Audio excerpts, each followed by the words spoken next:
Okay, so here is a reaction. We've got copper 2 sulfate, anhydrous copper 2 sulfate, reacting with water to make the hydrated, the lovely blue hydrated copper 2 sulfate. The pentahydrate is that beautiful blue colour that many people think is their favourite colour. It's a solid. This reaction is impossible to actually measure directly. If you add water to copper sulfate, you're not going to produce just the solid pentahydrate. You're going to actually dissolve some of the copper sulfate because copper sulfate is very soluble in water. Therefore, we can't find the value for this enthalpy change directly. We can, however, work it out indirectly if we have some data. In the data booklet, we have some formation data, enthalpy of formation or enthalpy change of formation for these different compounds. We know the definition for the enthalpy change of formation is the enthalpy change when 1 mole of a compound is formed from its constituent elements with all reactants and products, all elements and compounds in their standard states under standard conditions. So let's write an equation for the formation of each of these. So copper sulfate can be formed from its constituent elements, copper, sulfur. Annoyingly, sulfur in enthalpy is usually written as just a giant structure, S for sulfur, as opposed to S8 when we're looking at the melting points across period 3. It is a bit of an inconsistency, which is quite frustrating. But there we go. Okay, that is the enthalpy of formation for copper sulfate, and that has an energy change or an enthalpy change because most of us chemists work under the same constant pressure, so we can use energy and enthalpy interchangeably. Okay, next one, water. So the definition is to make 1 mole of a compound from its constituent elements. That has an enthalpy change. Oh, I need to put their states in. I almost didn't. That has an enthalpy change of minus 285.8. Now, notice this is the enthalpy change of formation. By definition, 1 mole of water has been formed. I'm going to need 5 moles of water in this Hess cycle because I have 5 moles of water in my actual reaction.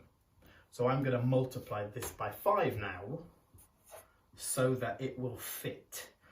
Half times 5 is 2.5.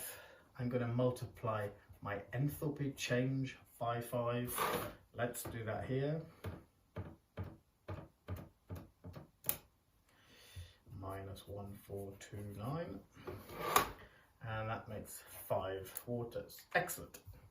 And now for this big beast over here, the enthalpy change of formation of, I better write quite small, copper sulfate, copper 2 sulfate hexahydrate. That is made from copper, solid, reacting with sulfur, solid. Ooh, oxygens, 1, 2, 3, 4, 5, 6, 7, 8, 9. 9 over 2, so that's 4.5. 4.5. Ooh. Or 9 over 2, it doesn't matter. I'll go for 9 over 2, just because I like it that way. And I also need 5 hydrogens. That has an enthalpy change. That's a 9.6. Okie dokie. So I know the values for the enthalpy change for these formation reactions here, all from the elements. If I play my dominoes game with my actual reaction I'm trying to work out, I can create my Hess cycle. Copper sulfate, copper sulfate. Formed from its constituent elements in their standard states. Get under there. 5 moles of water, formed from its constituent elements in their standard states. Hooray! copper sulfate hexahydrate. Oh, lovely, from its elements. Now, hang on a minute. What I can now do, I can match up copper, copper, sulfur, sulfur, hydrogen, hydrogen, 5 moles of each, 2 and 4.5, 4.5. So the elements, they all pile together here. These elements I'll leave on top.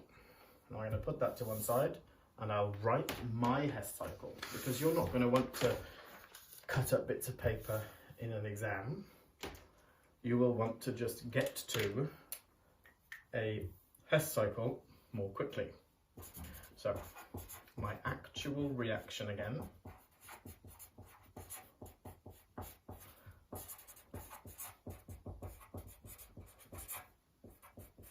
I want to find out this enthalpy change for this reaction. Because I have formation data, and the definition for enthalpy change of formation is from constituent elements. My third box in my cycle will be my elements. Oopsie. And they are copper, sulfur, 9/2 oxygens, 5 moles of hydrogen. I can make copper sulfate. 1 mole of copper sulfate minus 771.4. I could also make 5 moles of water. The sum of the enthalpies of formation, so the sum of the enthalpies of formation for my reactants is, oh, I just had it on there, 5 times minus 285.8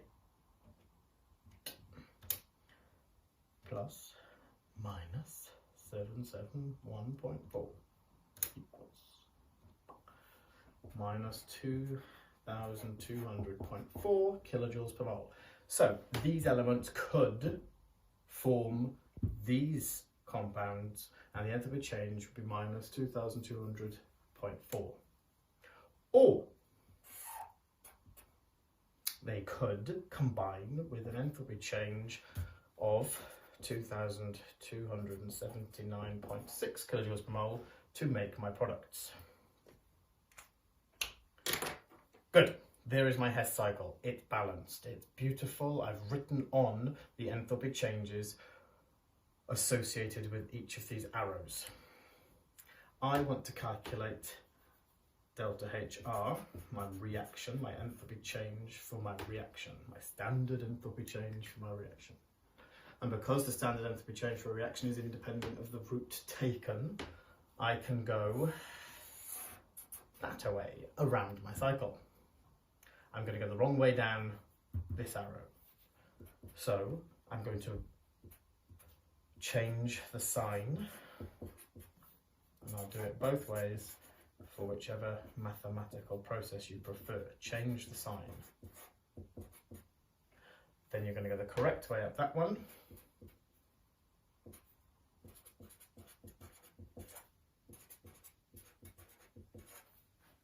Wrong way down that arrow, change its sign. Right way up that arrow, keep the sign the same. Whichever you prefer. Put that into your calculator.